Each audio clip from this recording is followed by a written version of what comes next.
صل على محمد وعلى محمد. أعوذ بالله من الشيطان الرجيم. بسم الله الرحمن الرحيم. الحمد لله رب العالمين وصلى الله على محمد وآله الطاهرين واللعن الدائم على أعدائهم أجمعين. Assalamu alaikum wa rahmatullahi wa barakatuh. Avant de commencer le cours, je tiens à préciser une habitude que nous allons prendre, Inch'Allah, durant ces cours. Quand on regarde les hadiths de nos imams, il nous est conseillé, durant ce mois de Ramadan, spécialement durant les nuits du mois de Ramadan, de réciter une dua que nous récitons bien souvent. Alors que quand nous regardons ces hadiths, il nous est dit que ce dua est spécialement pour le mois de Ramadan et spécialement pour les nuits de Al-Qadr, les nuits du destin. C'est la dua Al-Faraj, Allahumma kulli waliyyika al-Hujjat ibn al-Hasan. On va, Inch'Allah, commencer chaque cours, tous les jours, avec cette dua. Premièrement, parce que c'est l'imam Zamana pour lequel nous devons prier. C'est lui qui compte. Et aussi pour nous rendre compte que ces cours-là que nous prenons, ces nuits que nous passons durant le mois de Ramadan, chaque minute qui passe durant ce mois béni ne sont que des pas de plus que nous devons entreprendre vers notre imam. Donc on commencera chaque cours par le dua al-Faraj. Et une deuxième précision, dans les hadiths, la façon de réciter le dua est tout à fait différente de ce qu'on la récite normalement. Hadith maché, d'abord vous devez faire les éloges de Dieu, ensuite envoyer les salutations au prophète et à sa famille, et ensuite réciter la dua. Et à la fin, il n'y a pas bi rahmatika ya arhamar rahimin. Après, à la fin de chaque dua, Allahumma kulli waliyaka, on dit bi rahmatika ya arhamar rahimin. Pourtant, dans les hadiths, parce que ce sont les imams qui nous ont appris ces doigts, dans les hadiths, on n'a pas bi rahmatika ya arhamar rahimin. Alors, est-ce que nous, on sait plus ce qui est bénéfique pour nous que l'imam? L'imam, au moment de réciter ce doigt, n'était-il pas conscient du fait qu'il faut dire bi rahmatika ya arhamar rahimin? Donc, on met ça de base, c'est que les imams, quand ils nous donnent une leçon, il ne faut pas s'avancer plus que ce qu'ils nous donnent. Il ne faut pas être plus royaliste que le roi. Ça, Inch'Allah, ce ne sera pas un de nos sujets. C'est une précision dès le début du cours. Et Inch'Allah, c'est une précision dès le début des cours. Et Inch'Allah, si vous voulez, un de ces jours, on parlera de ce sujet particulièrement. أعوذ بالله من الشيطان الرجيم. بسم الله الرحمن الرحيم. الحمد لله رب العالمين. اللهم صل على محمد وآل محمد. اللهم كل وليك الحجة ابن الحسن صلواتك عليه وعلى آبائه في هذه الساعة وفي كل ساعة وليا وحافظا وقائدا وناصرا ودليلا وعينا حتى تسكنه أرضك طوعا وتمتعه فيها طويلا. صلوا على محمد وآل محمد. اللهم صل على محمد وآل محمد. Donc, Inch'Allah, durant les quelques jours que nous avons devant nous, nous allons essayer de voir ce sujet-là. Au-delà des apparences, une quête de sens dans la religion. Alors, le sujet a l'air très pimpant. Dès qu'on lit le sujet, on se dit, Mashallah, c'est un livre, c'est un univers, qu'est-ce qui se passe? Je vais vous expliquer comment est-ce que j'ai choisi, ou comment est-ce que ce sujet a été choisi pour moi. Mais avant de commencer par le sujet, parce que c'est le viladet de l'imam Hassan al-Mujtaba alayhi salatu wassalam, d'abord félicitations et mubarak à chacun de vous pour le viladet de notre deuxième imam. Nous allons voir ce hadith de l'imam. Alaykum bil fikr fa innahu hayatu qalbul basir wa mafatihu abwab al-hikmah. Réfléchissez, car la réflexion est la vie du cœur du perspicace et les clés des portes de la sagesse. Donc, à l'habitude de Cheikh Yassir Al-Dina, qui normalement avait 45 minutes de plus pour faire des réflexions coraniques, nous, on va se contenter de 5 minutes pour une réflexion sur un hadith.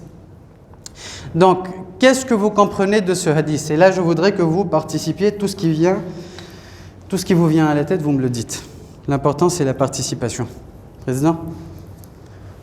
Pardon. C'est comme ça une petite précision pour la réflexion coranique. Oui. On ne vous a pas mis pour que je vous expliquer pourquoi. Pour que Cheikh Choueb nous donne, c'est petit. Exact, je comprends. Oui.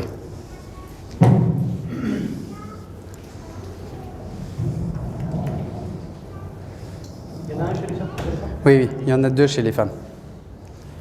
Donc, réfléchissez car la réflexion est la vie du cœur du perspicace.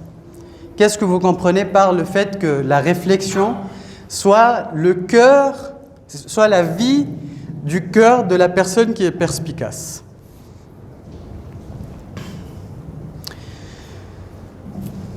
Alors, je vais vous dire ce que moi je comprends. Et après, vous me dites si vous comprenez de la même manière ou pas. فَإِنَّهُ حَيَاةُ قَلْبِ الْبَصِيرِ. Je fais la réflexion avec vous en ce moment. Je n'ai pas eu le temps de réfléchir dessus.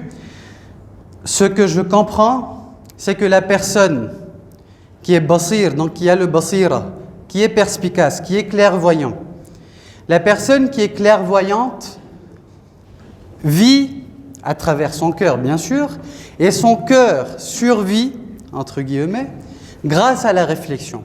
Ce qui veut dire que la personne qui est douée d'intelligence, la personne qui utilise sa raison et son intellect durant sa vie quotidienne, se base sur son cœur et son cœur ne fait que vivre que grâce à la réflexion. Donc l'imam nous dit que réfléchissez parce que c'est grâce à ça que vous deviendrez clairvoyant. C'est ce que moi je comprends.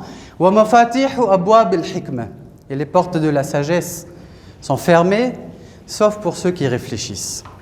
C'était une introduction qui n'est pas vraiment en lien avec le sujet, mais comme c'est le viladet de l'imam Hassan alayhi salatu wassalam, j'avais envie de parler de l'imam ne serait-ce qu'à travers un hadith.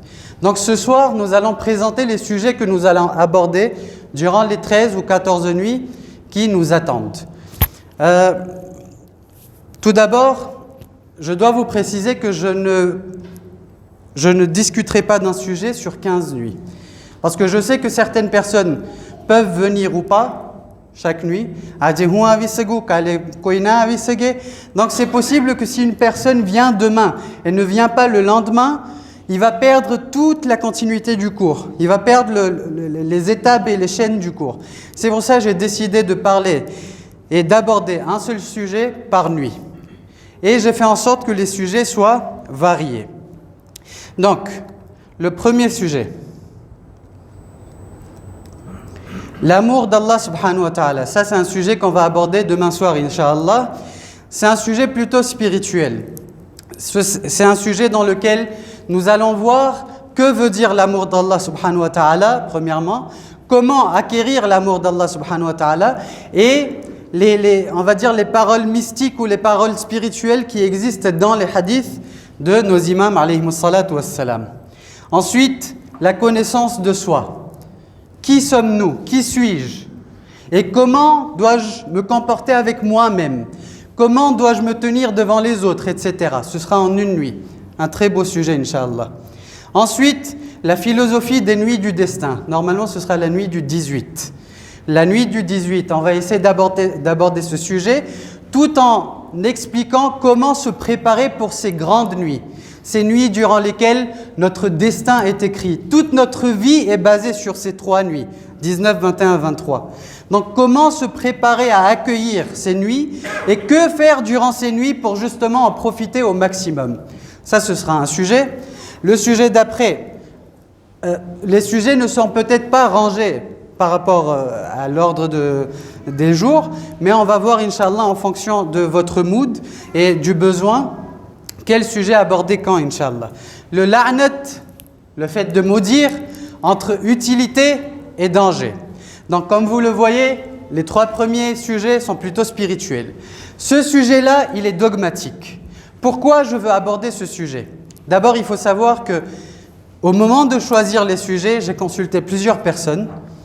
J'ai consulté le responsable tablir du Tanajamat, j'ai consulté le responsable tablir du Axiam et plusieurs autres personnes qui sont impliquées dans le tablir et qui connaissent les problématiques auxquelles nous faisons face aujourd'hui.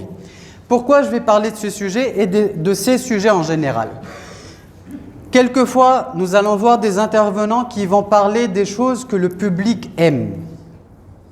Ok? Et quelquefois, nous allons voir des intervenants qui vont parler de sujets dont le public a besoin mais qu'il n'aime pas forcément. Et la meilleure des choses à faire, c'est de combiner ces deux-là, donc parler du sujet que le public apprécie, mais dont il a besoin aussi. Donc quelquefois, il se peut que certains sujets, vous n'appréciez pas certains sujets, mais peut-être qu'on en a besoin. Et quelquefois, vous allez apprécier le sujet, et Inch'Allah, j'espère que ce sera des sujets qui nous concernent et des sujets de besoin. Donc le la'nat entre l'utilité et le danger. Aujourd'hui, quand nous regardons la nouvelle génération, nous nous rendons compte que de plus en plus, il y a ce genre de questions qui se répètent. Pourquoi nous devons maudire certaines personnes? À quoi ça sert? Ce sont des histoires qui se sont déroulées il y a 1400 ans. Pourquoi ne pas oublier l'histoire et arriver à un point d'unité entre toutes les personnes de la même religion? Pourquoi ressasser le passé? Ce genre de questions. On va essayer de voir, Inch'Allah, ce genre de questions et y répondre à travers ce sujet. Ensuite, l'authenticité des hadiths, un autre regard. Nous avons plusieurs manières d'authentifier un hadith. La manière la plus connue et la plus répandue dans notre pays, c'est le fait que le hadith est une chaîne de narration qui est authentique. Mais est-ce qu'on doit rejeter tous les autres hadiths qui ne sont pas authentiques? Que faire avec ces hadiths-là? Est-ce qu'on peut accepter des hadiths qui sont faibles, qui n'ont pas de chaîne de transmission authentique? Inch'Allah, tous ces mots techniques, vous les connaissez normalement, mais Inch'Allah, lors du cours, je vais repréciser exactement ce que veut dire chacun de ces mots pour que vous compreniez bien le contexte. Ensuite, l'islam, une religion sanguinaire. Dès qu'on parle d'islam, on dit l'islam, c'est une religion qui n'a fait que couler le sang à travers tous les siècles. Ils ont raison. Effectivement, quand on regarde l'histoire de notre saint prophète, durant les 10 ans de gouvernement à Médina, il n'a gouverné que 10 ans.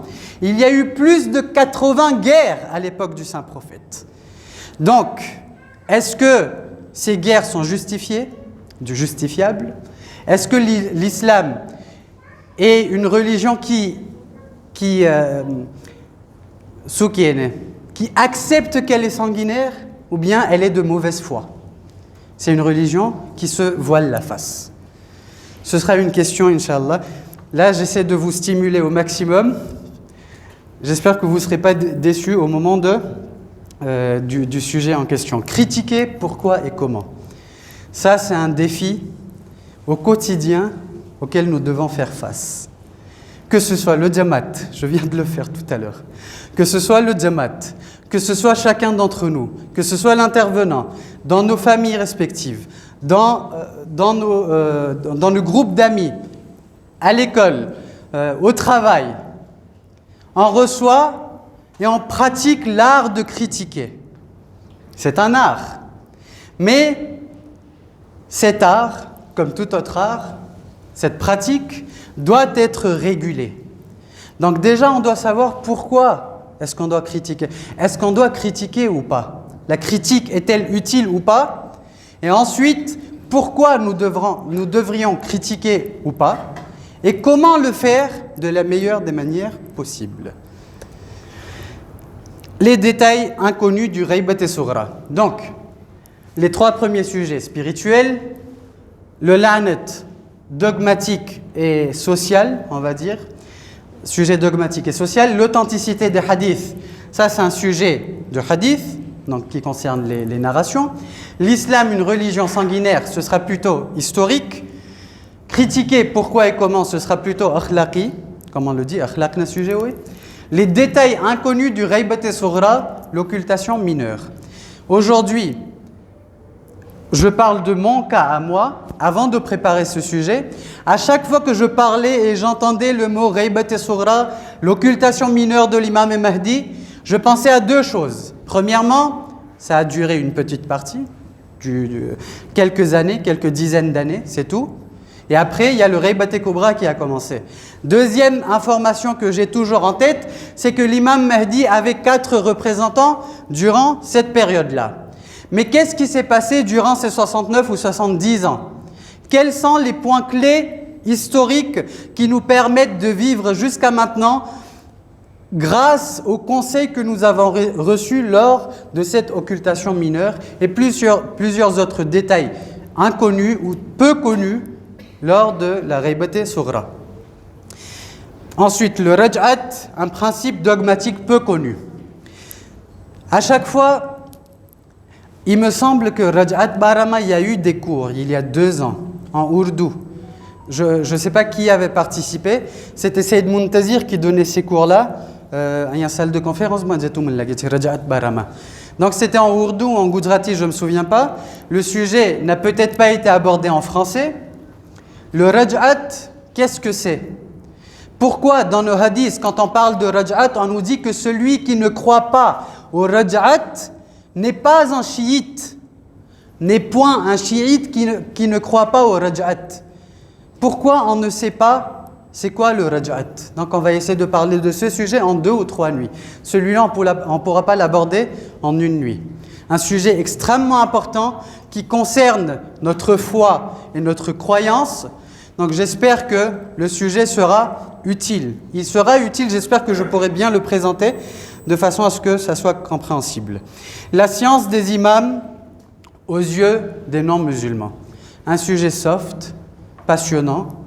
Qu'est-ce que les non-musulmans ont dit de l'imam Rada alayhi salatu wassalam, de leur science, etc. Qu'est-ce que les non-musulmans ont dit de notre 4e imam? Pas toujours les mêmes discours. Gandhi a dit, Imam Hussein, am. On en a trop entendu. On veut savoir qu'est-ce que les non-musulmans, même si ça ne nous sert à rien, entre vous et moi, nous sommes des musulmans. Normalement, on dit qu'on est en train de...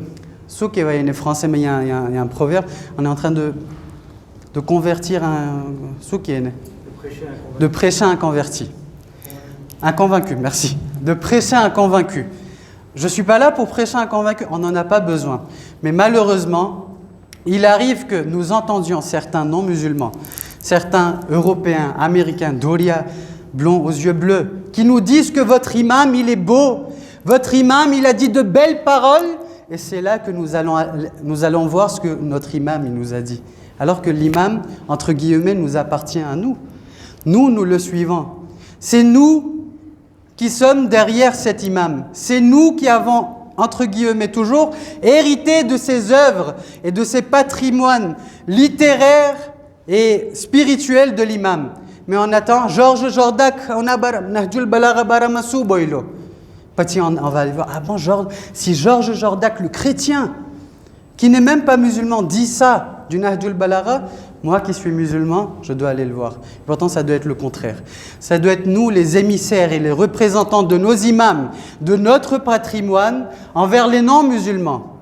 Mais malheureusement, quelquefois, il arrive qu'on ait besoin que ce rappel nous vienne de l'extérieur pour qu'on s'éveille. Donc, Inch'Allah, durant ce cours-là, ça va durer une seule nuit, Inch'Allah, on va voir comment les Occidentaux ont apprécié les œuvres littéraires et intellectuelles de nos imams. Et je crois que c'était le dernier sujet.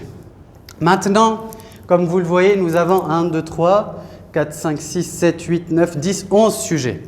Alors que nous avons 15 nuits, 16 nuits même peut-être.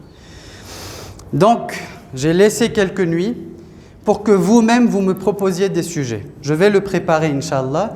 N'importe quel sujet qui vous tracasse l'esprit. Vous me proposez un sujet et je vais le préparer pour les nuits à venir, Inch'Allah. Donc, la parole est à vous. Si vous avez un sujet qui vous intéresse, si vous avez des questions, je suis à votre écoute. Oui. Non? Oui?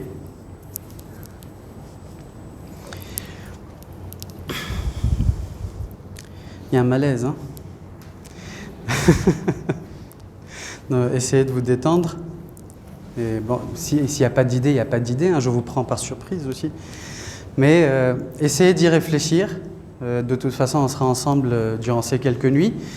Par contre, petite précision, le cours va commencer à 19h15, Inch'Allah. Donc j'espère que on sera tous à l'heure. Moi-même, j'étais en retard aujourd'hui de 5 minutes. Je suis entré à 19h20 aujourd'hui. Donc j'espère qu'on sera tous à l'heure. Et normalement, il n'y aura plus de réflexion coranique, mais Inch'Allah, parce que j'ai vu que c'était apprécié du public, on va consacrer quand même 10 minutes au début, ou 5 minutes, ça dépendra. Peut-être que je donnerai le verset sur lequel il faut méditer la veille, et ensuite, Inch'Allah, on abordera la réflexion coranique en 5 ou en 10 minutes pour le lendemain. Et une autre chose, c'est que je ne veux pas faire la réflexion coranique moi-même. Donc ce qui va se passer, c'est que chaque nuit, je voudrais, bien sûr, je vais forcer personne, mais je voudrais que chacune et chacun prenne un verset, tour par tour, appelé tableau de Ukarnake, qui est calé par exemple qui va parler, et cette personne va parler devant nous de ce qu'elle a compris de ce verset. Est-ce que ça vous va? Oui? Non? Pas de réponse? Allez, à main levée, comme à l'Assemblée. Qui veut que ça soit moi qui le fasse? Allez, à 3, vous levez la main. 1, 2, 3. Ah ouais, quand même. Sallu ala Muhammad wa ala Muhammad. Allahumma salli ala Muhammad wa ala Muhammad wa ajil farajahum wa na'dam ajma'in. Ok, donc je vais le faire, Inch'Allah. Mais on va quand même essayer de participer tous ensemble. Chaque nuit, Inch'Allah, je ferai ma propre réflexion, mais en m'inspirant de vos réflexions à vous. Donc je ne vais pas préparer ça au préalable. Ce sera basé sur vos réflexions à vous. Et j'ai fini le sujet pour aujourd'hui. Il n'y a pas de sujet aujourd'hui, Inch'Allah. On commencera en beauté parce que c'était pas très précis. Hier, j'ai oublié de préciser au président de préciser justement au public que ça commence à 7h15. Donc, Inch'Allah, à partir de demain, on commence en force. Si vous avez des questions, vous pouvez les faire parvenir aux responsables. Ceux qui ont mon numéro, ils peuvent me faire parvenir des questions. Demain, normalement, nous allons aborder la question de l'amour d'Allah subhanahu wa ta'ala. Pour vous donner une idée de ce sujet, Imam Khomeini, alayhi rahma, dans un livre, il me semble, c'est le livre Kimya et Mohabbat, ça a été traduit en anglais aussi. Très très beau livre de Rajab, c'est sur la vie et la biographie de Rajab Ali Khayyat. C'est un grand arif, mystique. Ilmi Irfan Janwara. C'est sur sa biographie, très très beau livre. Si vous pouvez, si vous comprenez l'anglais, je vous le conseille particulièrement. Et donc, dans ce livre, dans l'introduction de ce livre, Cheikh Ray Shahri, qui écrit l'introduction, dit que l'imam Khomeini disait qu'il y a deux genres de dars. Dars et akhlaq plus précisément. Il y a le genre de dars et akhlaq qui fait que je vous dis une chose en ce moment, par exemple, je vous dis ne mentez pas. Khotuna bolo, très basique. Exemple très basique. Donc ce conseil que je vous ai donné, vous allez l'appliquer plus tard, après mon cours, dans vos vies. Et c'est à partir de là que le changement viendra en vous. Donc là, je vous dis, Khotuna bolo, vous rentrez chez vous, petit à petit, vous appliquez ce conseil et le changement s'opère petit à petit en vous. Et la deuxième catégorie de dars qui existe, c'est qu'en même temps que vous écoutez le dars, en même temps que les paroles sortent de la bouche de l'intervenant, en même temps que les hadiths sont cités, le changement commence en vous. Plus les paroles continuent, plus la personne parle, plus le changement s'opère. Et ça, pourquoi? Pas parce qu'on y a été là, nous dikro et autre chose. Je ne suis pas un saint, je ne suis pas quelqu'un de particulier, non. C'est parce que le contenu du dars est un contenu spirituel qui nous vient de nos imams. Et j'ai l'impression, je ne sais pas, vous allez le juger vous-même demain, ça vient de nos imams. J'ai l'impression que ce sujet qui concerne l'amour d'Allah subhanahu wa ta'ala, c'est un sujet que dès qu'on l'écoute, parce que ce sont des hadiths seulement, je ne vais rien ramener de ma poche, dès qu'on l'écoute, ce changement, il vient en nous. Donc, c'est ça, Inch'Allah, notre sujet de demain. أقول قولي هذا وأستغفر الله لي ولكم. صلوا على محمد وآل محمد.